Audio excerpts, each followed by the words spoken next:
Hello, everybody. Welcome back to the Historical Movies Podcast. My name is Ross. I'm an editor, and I'm joined by my brother Bryce, Professor of Modern World History at Liverpool Hope University and historical scriptwriter. Bryce, Ayop, how are you doing? Ayop, ready to get stuck into the romance of the rugged moors. Yes, in this episode, we're looking at Emily from 2022, following Emily Brontë, Emma Mackey, growing up in Yorkshire. After she crosses paths with new curate William Weightman, they begin a passionate romance. After William ends the affair and later dies, and after her brother Branwell's decline and death, Emily finally channels her pain and experiences into writing Wuthering Heights. Bryce, did you know it's pronounced Brontë, not Brontë? That's the first thing to say. I don't care. Okay. So a lot of people, when I was preparing just before we came on, a lot of people, I think, are a little confused by this movie, perhaps. It's got 6.8 out of 10 reviews on IMDb. And there seems to be some kind of, I don't know whether it's to do with the marketing wasn't so great or whatever, but a lot of people were kind of, it seems, expecting a biopic. Now, the director of this movie, Frances O'Connor, in her directorial debut, says that this is an imaginative portrait. Now, not a biopic. Now, people on IMDb are saying things like, disappointingly inaccurate, Brontë will be spinning in her grave. When you were watching this, was that a problem for you that it wasn't obviously massively historically accurate? It's very loose with the details, but it kind of conveys the spirit. How did that work for you? Not a problem for me. I can see why some purists would be dismayed. However, a film is not a biography. A film is trying to distill the essence of something. And of course, the question around Emily Brontë remains, how did this woman living in a rather obscure, barren part of the world who died probably a virgin, at the tender age of 30, managed to produce one of the great works of English literature? And so if this movie, in an imaginative way, helps to illustrate some of the ingredients of the cocktail, then I have absolutely no problem with that at all. However, I can see why some Brontë enthusiasts would be a little bit upset because it does take a few big liberties.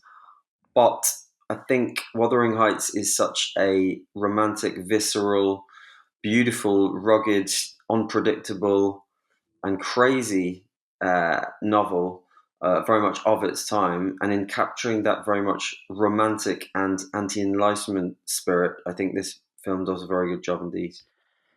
Could you say then it's sort of, obviously it's thematically more accurate than strictly historically more accurate, but I'm looking at this in the kind of way that in many ways, we don't know what these people's lives were like.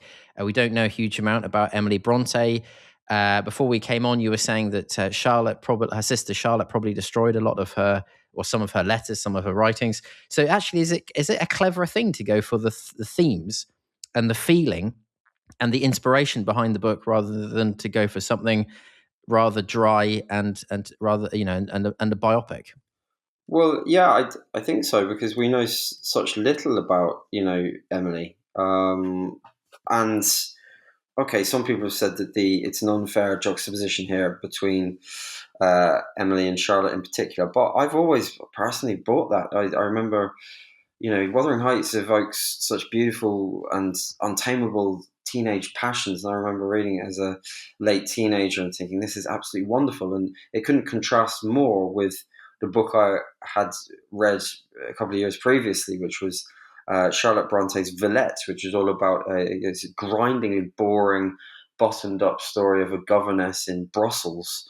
And I just couldn't help but contrast the two. And I think in some ways the juxtaposition does hold between the different types of the Brontë sisters here, because Emily, her one work is so passionate and beautiful and Gothic, whereas Charlotte, who was sort of astounded and embarrassed and edited the book after Emily's death. That's a sort of different type of the Brontë world to me. That's more sort of Brontë country of neat tea rooms and net curtains and that kind of thing. So given that sort of very broad juxtaposition, I have no problem with, a few liberties being taken here, perhaps. Yeah, I mean, to be honest with you, when you recommended this movie, which I think is brilliant, by the way, I think 6.8, I think it is on IMDb. It's an absolute disgrace to this movie. I think it's wonderful. I was kind of dreading watching it because I really hate those period dramas. There's all this shite Georgian crap about who goes up, who goes down, who's trying to, get on in the world, who's trying to get married, who's trying to, get in with Lord Ponsonby or marry Mrs. Miggins or something. I couldn't care less about any of that. It really does not do it for me.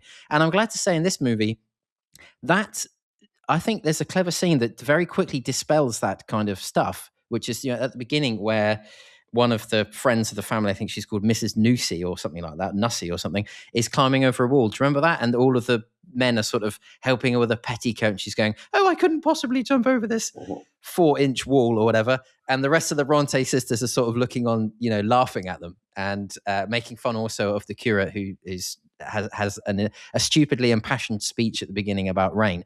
And for me, the opening 20 minutes of this movie, I really was kind of worried. I was like, oh God, this is going to be like a period piece. So then we get this scene with the wall, and then we get, which I think is the best scene, the absolutely magnificent scene where she dons the mask of her dead mother. And we get these kind of, as you pointed out, Gothic aspects, horror aspects, that kind of thing. And am I right in saying, because I have not read Wuthering Heights, and there's probably people listening who have not read Wuthering Heights, so maybe you can fill it in for us. You did tell me it was your favorite book. That kind of themes, those Gothic themes, horror, blah, blah, blah, that stuff is more in line with Wuthering Heights than the history. And let's not forget, this book begins, I think, with the phrase, how did you write Wuthering Heights, Charlotte? Charlotte says, how did you write Wuthering Heights, Emily? So is it the Gothic theme that we should be looking at here? Yeah, I think absolutely. First of all, I'm going to, in a nod to the tubercular Brontes, I'm going to cough.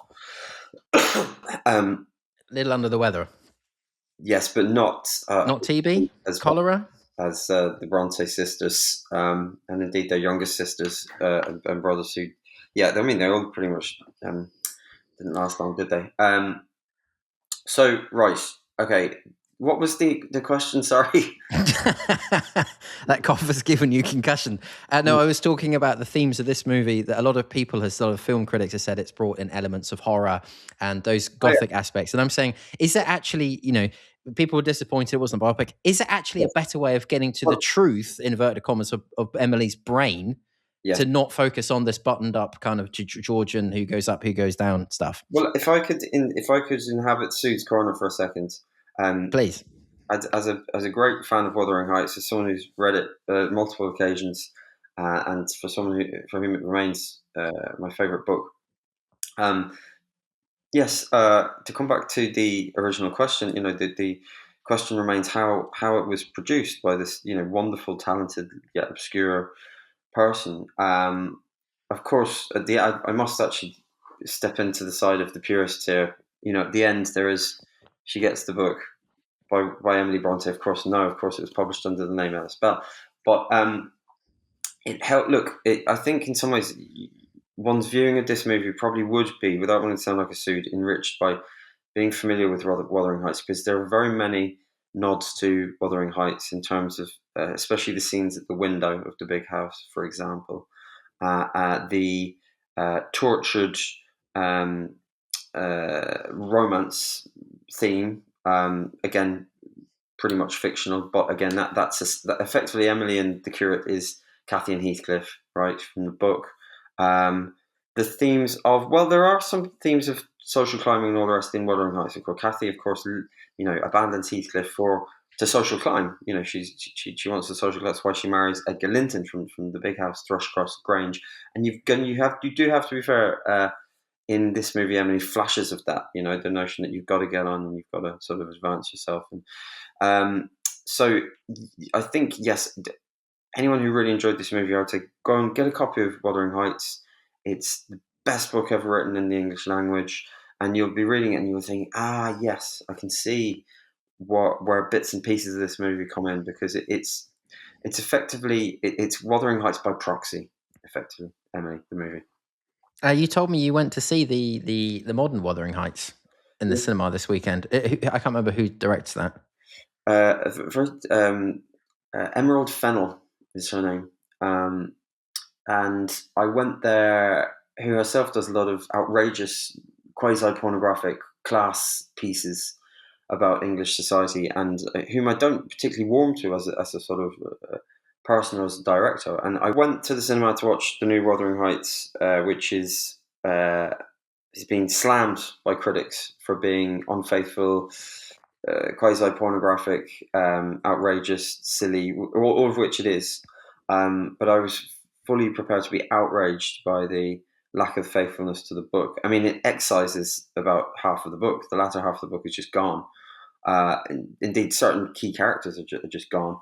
However, I really quite enjoyed it because, again, as with Emily, it kind of distills some of the main themes in terms of wild, untamable love, romance, the Gothic horror yet beauty of the landscape. In other words, the whole romantic mood, in some ways, although it's very overblown, is there in that movie. That movie is very over the top, but I wasn't sort of clutching at my pearls like a lot of Brontë purists have been, because what, you're just going to do another adaptation of this, which has been adapted multiple times on stage and on screen and on TV, or are you going to do something a little bit different? I mean, in the new Wuthering Heights, Martin Clunes actually plays the father, the sort of drunken father, Earnshaw father, who again is he's a mixture of two characters. He's a mixture of Hindley, the son, as well. So there's an awful lot of liberty. There's way more liberties taken with this new Wuthering Heights than there are taken with Emily, I would venture to say,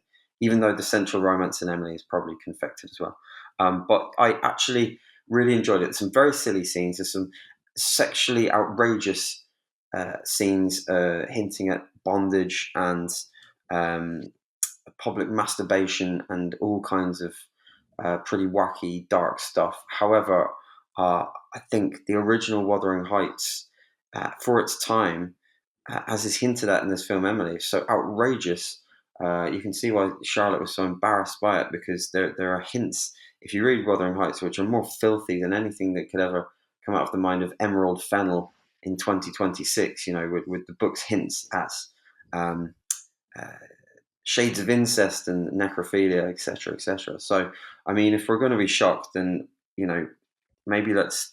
Well, that's what Emily does really well, isn't it? It conveys how shocking this book was at the time when it came out, and where did it come from, and how was it produced, and if it helps, capture the essence of some of those questions, then I have no problem with it at all. And to come back to your point about reviews on Rotten Tomatoes, well, what do these people know? I mean, I have to say, The Guardian loved this film so much they reviewed it 3 times, and each time, Wow, different reviewers gave it 4 out of 5. So I feel that that's more in the ballpark of where. Well, yes. Well, I saw your friend and mine, Peter Bradshaw, got a hold of it, and I've seen Mark Commode, who is, I have used an extract from him for Sood's Corner. He will be coming up shortly. I didn't realize they reviewed it 3 times. Okay, they really love this movie. Let's get on to the Brontes. You were talking about you were suffering, in fact, from tuberculosis. It's extremely traumatic. What happens to their family? I'll just run through it now, because I think trauma is something. The fact that in this movie, basically, that how destructive trauma is, but then you need that in some ways to create great works of art. I think that's a theme in this movie. Their mother, Maria Brontë, died at age 38, probably of cancer. But her two Emily's eldest sisters, Maria and Elizabeth, died aged 10 and 11, both of tuberculosis. Emily and Branwell both died of tuberculosis. Anne died of tuberculosis. And Charlotte died from complications of pregnancy, probably exacerbated by tuberculosis-related weakness. And I was thinking, what the hell is going on? Well, apparently in Haworth or Haworth, I'm not sure how you pronounce it, where the Brontes lived, this village in Yorkshire, a small community, it had an unusually high early mortality rate. In 1850, Benjamin Herschel Babbage, who was a engineer, reported deeply insanitary conditions, including contamination of the village water supply from the overcrowded graveyard nearby. This is believed to have had serious impact on the health of Emily and her siblings. But I mean, talk about trauma. In this movie, we see the death of the mother is obviously very impactful. There's 2 younger sisters that she had that was lost, that's not explored in this. But I thought I would bring that up because it's quite telling of the time. We kind of forget now, but it's quite telling of the time. The unsanitary, to say the least, conditions of the people were living in this, the suffering people had to do. In this movie, we have a little glimpse into the monotony, the boringness, the hard work, the graft. Life wasn't easy in this period, and that's also something to reflect on. Yeah, and there's a lot of as you'd said there's been a lot written about that and how contaminated the place was, and cramped conditions, poor public health, poor sanitation, and they all die so tragically young. And of course, you get a sense of that in the romantic thrust of Wuthering Heights, of the fleetingness, yet beauty of, yet fragility of life. And again, to come back to that theme of Wuthering Heights, being a prerequisite for Emily, is that the in some ways Emily and her relationship with the brother here, Bramwell, who famously sort of went into alcoholic dissipation in a big way, that's kind of in that their kind of childish kind of attachment is Cathy and Heathcliff in the book. And then in some ways the curate in some ways is the move of Cathy's move towards respectability. In the book, she marries a guy from the big house, Thrushcross Grange, a guy called Edgar Linton. So again, there's so many flashes of that in the book, but there's so much death in the book, and got to again consider the Emerald Fennel movie, which had just come out, just discusses the Cathy and Heathcliff bit. This movie just discusses really kind of Emily's life, but actually in the book itself, it's packed even more full of death.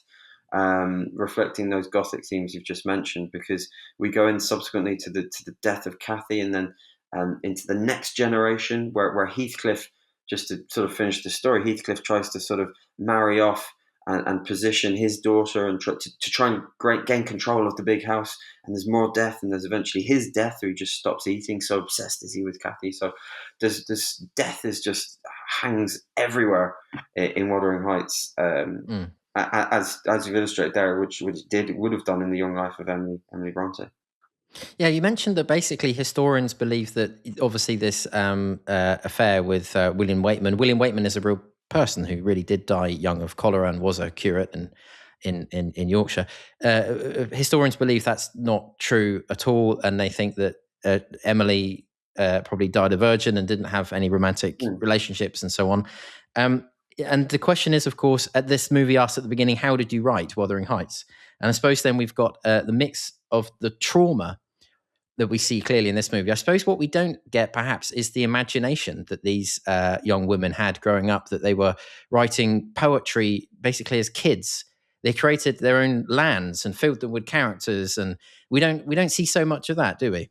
Well, there's a hint of that, isn't there, when the three of them are walking and Charlotte basically says to Anne and Emily, look, we can't be doing this children's stuff anymore. The whole okay, yeah. And they created this brilliant world where, and they'd write it really small script in really tiny books that only you'd need like a microscope to read. It's like they really were in an imaginative, childish wonderland. And again, that parallels Wuthering Heights, because it's one stage in the book, Cathy basically says to Heathcliff, look, grow up. You need to grow up and we need to get on with our lives. I need to marry for money. We need to survive, And it's again, a big theme of enlightenment / romanticism, so innocence versus experience, I suppose.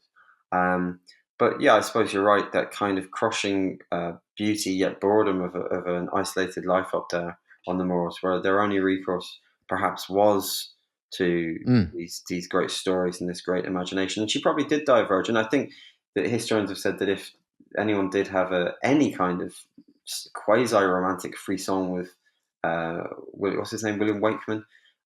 William Weightman, yeah. Then it might have been Anne, rather than Emily. So, well, we should stick up for what is historically accurate in this movie. So the fact that they lived in Haworth in a secluded and very disciplined life, in a gloomy house with windswept moors, in that sort of very strict family environment, and this intense sibling bond, that's all accurate. Emily's personality is also, so I understand, very accurate. Accounts say that she was very private and introverted, emotionally intense. Did you know this, Bryce? Here's a fact. She once cauterized a dog bite on herself from a dog suspected of having rabies by heating a fire poker in the kitchen and burning the wound closed. According to Charlotte, she did this alone and silently, without complaints, and continued working afterwards. I have heard that story, and I've also heard a story relating to dogs where she beat a dog for being naughty, but then immediately and gushingly apologised to said dog. I do think we have to be a little bit careful with Charlotte for reasons into that in this movie. She is a little bit like the character of Nellie Dean in Wuthering Heights, in some ways an unreliable narrator, another thing beloved of Victorian literature, the unreliable narrator. But we just know such little bits and pieces. We only kind of know what she looks like because of that portrait, pretty bad portrait painted by, the alcoholic brother. Where she looks very gaunt. Yeah. She almost looks like an alien. And I suppose, though, to get back to your very good point there about what's accurate, is another character we come across, Adrian Dunbar here, of course, again, who we met in The Crying Game, who, as I mentioned, she was most famous on British TV for his police character in Line of Duty, who keeps saying this line, Jesus, Mary, and the little donkey. And by contrast here, he's playing a very austere Protestant father figure, which again I think is fairly realistic from what I've read. Who outlived the wolf, didn't he? Yes, Bryce. He can do Catholic. He can do Protestant. He's versatile. He lived to 84. Patrick Brontë. I don't know how the he survived Haworth. Maybe he just didn't drink any of the water. I don't know. Yes, I should carry on that Branwell, of course, was an opium user, an alcoholic, and a professional failure. William Weightman, as I've said, was a real person, died age 26 in 1842. Probably a love interest of Anne. So there are quite a lot of elements in this movie, and another one being, of course, is that at the beginning of this movie, when Charlotte Brontë is struck down with tuberculosis in the final stages of her life, she says at the beginning, "Oh, I'm okay." And I was thinking, wow, she's putting a brave face on it. But this is according to Charlotte again. When she was dying, she kept doing housework even until the end. Refused to go to bed until she physically collapsed, and rejected all medical help until the final days, because for a number of reasons, because of her beliefs and because, medicine in this period was pretty crap, and she denied her for a long period of being that she was seriously ill. So there are quite a few things in this movie that are historically accurate. Yeah. Look, again, it's distilling the essence of that world, and it does it, I think, really, really rather well, although by taking a few liberties. But again, if it didn't take liberties, what would we have? We know such precious little, and a lot of that is to do with Charlotte. So there we go. I've got a question for you about the plot. Why does Branwell withhold the letter from Emily at the end that William Weightman writes? Well, again, I'm going to say this is important, but why does he do that? Well, I suppose you've got to, again, you have to read Wuthering Heights. When I watched that, I imagined that because Branwell in part inhabits the role of Heathcliff, the jealous, it's a all-consuming jealous love that Heathcliff has for Cathy, even beyond the grave. The famous scene, and again to reference, Kate Bush. The it's me, it's Cathy. Blood on the window. There's a lot of that blood imagery, right? So it's a beyond the grave. It's a jealous and undying, which sounds beautiful, but it's actually a very possessive and horrible love. And so there's an element of that. There's also the element that in the book of Wuthering Heights, there's some. I won't go into too much detail, but there's some critical correspondence which is withheld by, I think, the character of Nellie Dean, who's the sort of nursemaid, domestic servant. So there is a lot of withholding letters, I think, in the book, which is also shown in the recent Wuthering Heights movie. So I'm sure it's a nod to that. We should also mention, before we get onto our questions, I want to bring up the point that although this movie is basically saying this is why she wrote Wuthering Heights, and she was spurred on by, in many ways, destructive relationships with William Weightman and Branwell Brontë, she wrote Gondal as the country that they invented, apparently, the Brontes. She wrote poems that were violent, about violent, obsessive love years before meeting Weightman. So the emotional material already existed for her to write Wuthering Heights. So I've read before any. I mean, the other point is just quickly. Okay, it is possible that in this movie, her affair with William Weightman, only her brother knows, right? Yeah. And it is, I suppose, possible that they did have an affair in real life. I mean, it's not absolutely impossible, is it? Well, absolutely. And on the topic of fake countries, I must mention actually one of the funniest pieces to reference the great satirical organ that is Viz magazine. One of the most funny articles I ever read in Viz, which might not be familiar to our sort of non-British or Irish audiences, but it's a comic magazine from that part of the world, from the north of England, and they run fake newspaper headlines. So for our American listeners, a little bit like The Onion, I think, maybe something that approximates that. And they famously had, well, they're not famously, but I remember looking at it maybe a decade ago, and it was a news exclusive of, it said, James Herriot country invades Brontë country. And the joke there is to explain to our listeners that these, James Herriot, All Creatures Great and Small, it's a great veterinary series in Britain set up in the, again, similar part of the world, up in Yorkshire. Brontë country these days, all the tourists go up for their tea in their net cartons. They go to Brontë country. It's that type of Bronteism. And that they'd invaded one another over rights to, I think it was rights to commemorative tea towels or tea cozies or something. But there'd been a violent conflict between the two countries. Of course, they are not countries. They they do not. But they use that on the brown tourist signs that you see in the UK on the motorway. It will be Charlotte Brontë country. Have you got a bone to pick then with English heritage? That they've done this Brontë country, which is doilies on the settee and tea and cakes and so on. But that's only half the story. We've got all this amazing, grim and fabulous Gothic stuff that Emily is writing. Absolutely. I've always and some people may thoroughly disagree. In fact, I've had conversations at work with people who are scholars of English literature who thoroughly disagree with me, and who, in terms of this juxtaposition here between buttoned down, boring Charlotte and respectable Charlotte and wild, beautiful, romantic, nutty Emily, would point out, well, Charlotte wrote, Jane Eyre, and Jane Eyre has some very similarly wild elements like the Mad Woman in the Attic and all this kind of stuff. But I would maintain that the how can I put this? Like the public memory and ownership of the Brontes, and probably the section of opinion that's been most outraged by Emily the movie and also Emerald Fennell's Wuthering Heights, is probably that same section who like to go to the tea rooms in Haworth and like to be in some ways in a sorry, I'm going to insult Jane Austen, in a Jane Austen type of world, rather than the bleak, nutty, romantically visceral, beautiful world of Emily Brontë, or indeed the heroin-riddled alcoholic dissipation of Branwell. So I think these juxtapositions do hold. It's all flower shows, tea and cakes, fine sherry, vintage cars, that kind of thing. Yes, I must say, in 1847, all three sisters published revolutionary novels: Charlotte, Jane Eyre, Emily Wuthering Heights, of course, and Anne, the Tenant of Wildfell Hall. I'm afraid I have not heard of that. But I think the point is we should also make that these women were at the time that they were writing, they really revolutionized the novel because they were made emotion intellectually respectable. That they, stories, as I understand it, was sort of focused on the society, and now they're sort of focusing on the inner workings of people's heads and their emotions and so on.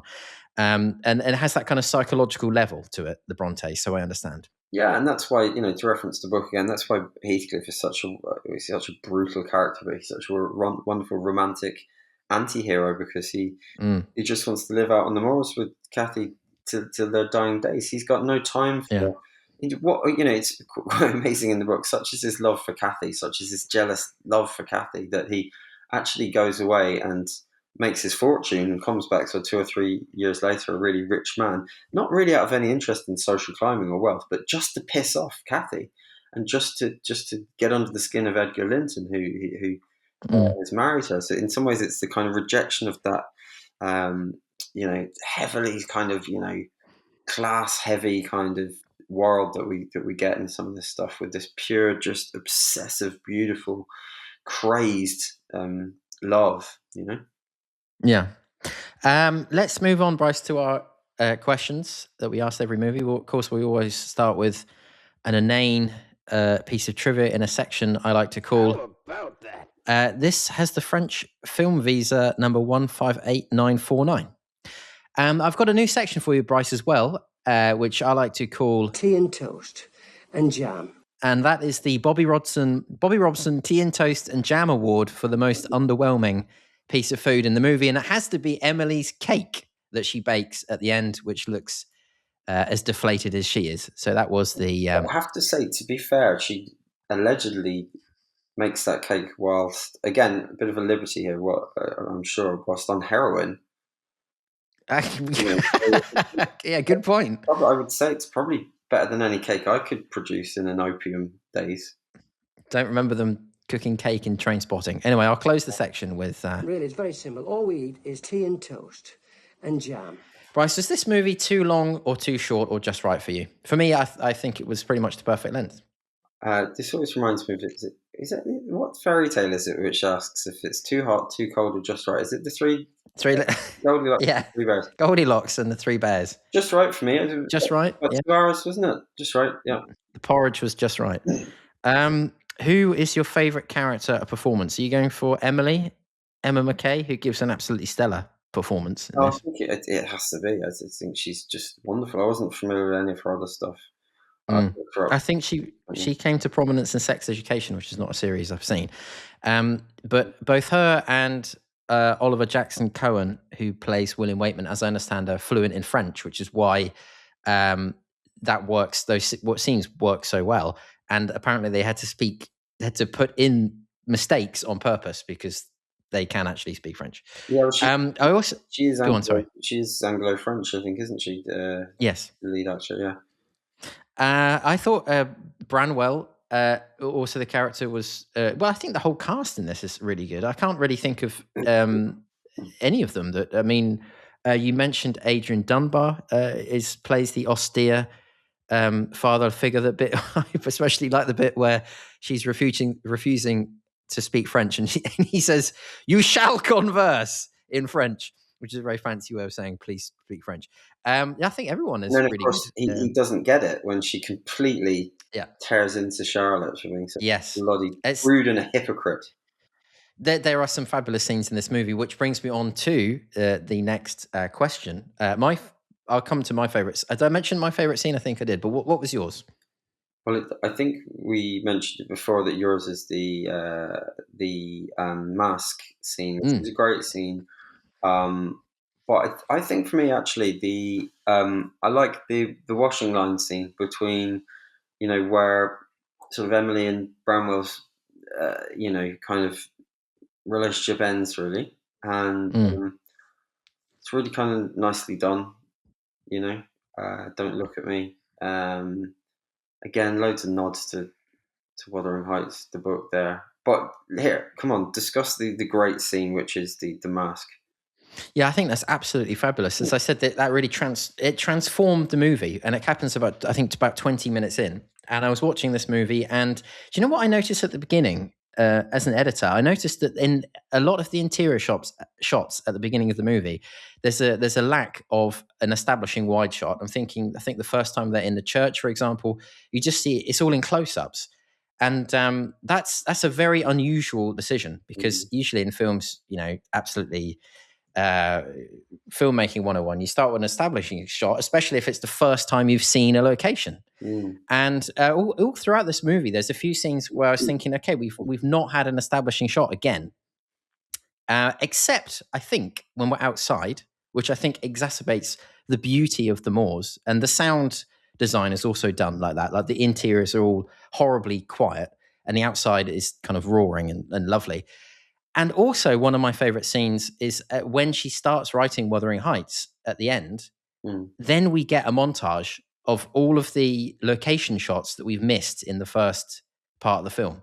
And so it's kind of, I don't know, there's some cinematic way I think they're doing there that she's finally able to breathe. She's finally able to sort of see the bigger picture or something. I don't know. But that was also a wonderful scene for me. This is the way this movie is filmed. But the Mars scene, I think, really showed off. Okay, this is what's the director, Frances O'Connor. It's her first film that she's directed. And I think you can really see that. You think you can really see this kind of energy that goes throughout this film, where she's got loads of great ideas as a director and trying them out, and it's just so refreshing to watch. I often think of a quote by, I think it's Danny Boyle, the director, who says that you make your best film first, or at least your breakout film or your first film is your best film, and then you spend your entire career trying to get back to that point. And I think this film is a great example of the freshness of a new director. And the mask scene, I think, sums up. I think it's brilliant, that scene, because you're actually it's not clear whether this is actually a seance or not. It's not clear whether the spirit of the mother's come back or if it's really Emily or what's going on. You get this huge gust of wind, and it really plays. It really emphasizes. Okay, this is not a boring button down classic period piece. And I just think this film is so creative in many of its scenes. And it was really refreshing to watch. And to distill all those themes of enlightenment into romantic period, faith, doubt, reason, superstition, emotion, without wanting to sound like too much of a suit, the reactions around the table are very telling, aren't they? How dare you, Brontë? How dare you? And Charlotte's reaction, always the respectability. We try to be good, mother. We try to be good. It's very haunting. It's very Gothic. I think it's a great scene. Yeah, really, really good. There's also, especially again at the beginning, when there's scenes when Emily is talking with people, that the shot stays on Emily much longer than it usually does in most films. Usually, you're cutting to the person who's talking, and just cutting to other people to see their reactions at specific points, or maybe to cover an edit or whatever. But there's actually scenes where people are talking, and it's just staying on her face. Anyway, all that stuff is wonderfully creative, and I enjoyed it very much. Bryce, let's change lane. What would Brian Clough make of this movie? Well, Brian Clough was broadly from this part of the world. Yes, I believe that's true. And although Brian Clough would probably have had very little time for the nonsense of romance and all that sort of girly stuff, that la-di-da and that sort of thing, I might conjecture, but I might also conjecture that the raw emotion of Cloughy, that might resonate here. I think he would have enjoyed it in part. Not enough football in it for him. No. Who should do the DVD commentary? Emily Brontë. Emily Brontë. Best companion film. Are you going to put the new Wuthering Heights in as the best companion film for this, or is there something actually that's more? I'm trying to think of something that's a bit more Gothic, that's more in keeping with the style of this. I suppose what have I watched recently? I think, did I watch the new, which I really didn't like actually, which is this sort of the new kind of Frankenstein movie by Guillermo del Toro, which is a kind of steampunk kind of retelling of Frankenstein, but it's of that era, isn't it? And Mary Shelley, again, these wonderfully creative, eccentric English women coming up with this stuff, which is very much of the Gothic genre. I would probably say, compare it to the new Wuthering Heights, which I'd encourage people to go and see because it's outrageous. It's very silly. Clem Fandango from London actually played Edgar Linton. I was falling off my seat, but like I say, I wasn't outraged. I enjoyed it. So I would say any of the adaptations of Wuthering Heights, even going back to the black and white one in the 30s, I think it's just, even if people don't really have the time or the inclination to read the book, I really think, again, without wanting to sound like some sort of literary snob, I really think like a second view, and I watched Emily 2 or 3 times. It was stuck on the iPlayer by the BBC, I'm sure, to coincide with the coming out of Wuthering Heights, the movie, in the last couple of weeks. And so I've watched it 2 or 3 times, and I definitely, if people are going to rewatch it, go back to one of the, if they don't have the inclination to read the book, go back to one of the adaptations of, probably one of the earlier adaptations, maybe the black and white one, which is a lot more faithful, and then you'll sort of see how clever Emily is as a movie, because you'll see all these knowing references. But what I like is they're not too knowing in the movie. That I don't think that herself. Sorry, I've forgotten her name. My goodness, the director. What is the director of Emily called? Sorry. Frances O'Connor. I knew that. I didn't have to look that up. Frances O'Connor, I don't think. I think there's enough nods, but I don't think she lathers it on too thick.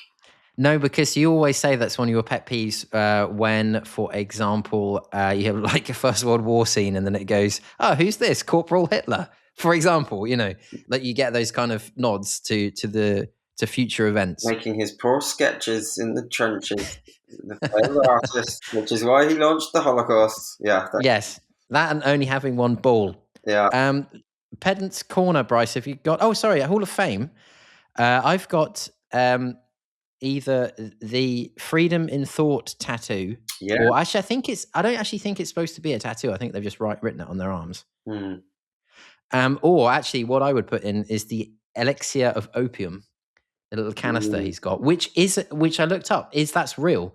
Started manufacture, I think, in the 1830s in America, I believe. Just to slip into Pedant's Corner, but it's that particular brand said with their particular mix of opioids in that brand was said to it was marketed as getting rid of the negative effects of opium, which is of course complete bullshit, but that's what it claimed. I feel like you have to, just on that point, the Freedom in Thought tattoos really speak to the current, dare I say, the current over-tattooed generation. I don't know what you're talking about, Bryce. Yes, no, right. The generation of British people must be the most tattooed in the world. Well, there was a famous statistic. I think there is in Wales. I think it's 2.8 tattoos per person, including like children and the elderly. That's everyone. 2.8. Yeah, but there must per person. Be some lads really knocking it out of the park there in terms of heavily tattoos. I remember the stats like that a few years ago. It was something like life expectancy in Glasgow, and shocking as it was really low. It was something like 62 or something. I want to say, maybe I've got that wrong. Don't want to get that wrong, but I was thinking there must be some lads really bringing that average down. 74.3 for men. No, but it was. I don't. It was lower than that, even lower than that, which is actually quite low these days. And, but again, my point is there must be some incredibly. Well, anyway, where are we going with this? There must be some repeat offenders, shall I say? There are a lot of elixir of opium, I think, up that way as well. Bramwell's. Yeah. Great crack, isn't he, Branwell? Hanging out, smoking behind the bike shed or whatever it is. I've often thought of Branwell. He would, and you can go to the Haworth and you can go to see the pub where he drank himself into alcoholic dissipation. And I think, despite that tragic young end, he would have been great crack to hang out with, to sink a few cigars with. Yeah. Great passer. Pedant's Corner. A few laudanums with. Yeah, sorry, go on. Yes, yeah. He was taking, but they were doing laudanum apparently. Yeah. Anyway, Pedant's Corner. Again, changing gear. The term sofa is used, Bryce, whereas settee would actually be more accurate for the 1830s, 40s Victorian setting. Well, it actually says Victorian setting. We're pre-Victoria here, aren't we? No. Oh no, we're not actually 37, is it? No, 1837. Yeah. Did I mention at the start as well the glaring error, Ellis Bell? Mm-hmm. Yes. It was popular, but at the end, her name appears in the book. I've got another one. A scene featuring a photograph in the 1830s uses a camera with a curtain, which was not available until after the daguerreotype. Yeah. Horribly mispronounced that, but I think people know the type of camera, which was released in 1839. Yeah. Suits Corner, Bryce. Have you got anything for Suits Corner? I think I've already occupied it amply in my frequent references to Wuthering Heights, so no, I don't. In your pink top and your Wuthering Heights fanaticism. Yeah. I've got a flex by Mark Kermode. Would you like to hear it? Oh, please. These outdoor scenes filmed with sensuous handheld grit by Nanu Segal, who shot Hope Dickinson Leach's The Levelling. Haven't seen it. Recall the passionate landscapes of Francis Lee's award winner God's Own Country. Haven't seen it. Meanwhile, the sonic juxtapositions of inner and outer worlds put me in mind of William Oldroyd's Northeast England psychodrama Lady Macbeth. Haven't seen it. He's not finished because every good flex needs a tangent to the world of Japanese cinema. More unexpected is the shadow that Kaneto Shindu's Japanese chiller Onibaba casts over a startling scene in which a masked turns a parlor game into a ghostly seance. So that's Mark's flex. Yeah, this is the Observer review. I think I read this and immediately thought of one of my favourite, again from the same newspaper offices, Peter Bradshaw's famous one when we did with The Last Samurai, where he can't help himself but to list about 12 obscure Japanese samurai movies, and sort of with sentences like, but of course we all think of He's falling over himself to reference obscure Japanese cinema. A great episode, that, listeners, if you haven't seen or heard the Last of the Samurai, which, spoiler alert, I did not like as a movie. Bryce, marks out of 10. I think we mentioned this was. I think this movie's criminally underrated, especially on IMDb. 6.8. What are you giving this movie? Sum it up for us. I think 6.8 is criminally underrated. Wuthering Heights is my favourite book, and this really, I love this movie actually, it brought out so many. I don't know.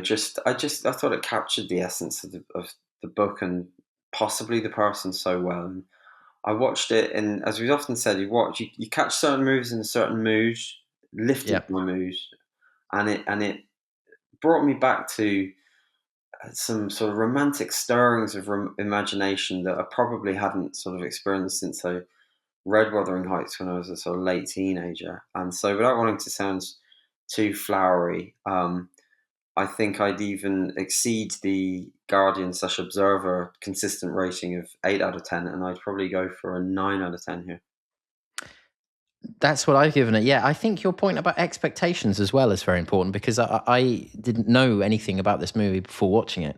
And you mentioned watching the new Wuthering Heights. If that had been hyped to you, if you'd thought, okay, I'm going in to watch a great movie, and then you get something that surprises you, of course. And it always depends what mood you watch a movie in. But I think I just don't get why people are not swept away by this movie. I think it's just so encapsulating. And the one thing I felt was that I by the way, I do not want this to be made into a TV series, but I wasn't ready to leave the characters at the end of this movie. I was like emotionally distraught that I had to stop watching this movie, and that I'm kind of ripped away as an audience member. Distraught, perhaps, as Heathcliff, who's so emotionally distraught he has to dig up Kathy's body and ambiguously, or perhaps not, make love to it.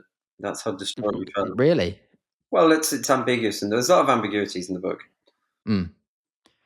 What a note to end on. Brilliant. Thank you very much, Bryce, for joining me for Emily. If you're listening, if you're watching, please give us a hand helping more people find the podcast, helping us with the jackboot of the algorithm, which is not so helpful for media like this. If you leave us a review, if you're listening to this, if you leave us a like, if you leave us a comment, and if you subscribe to the YouTube channel, all of that helps. So thank you very much for listening, for watching, and we'll see you in the next episode of the Historical Movies Podcast.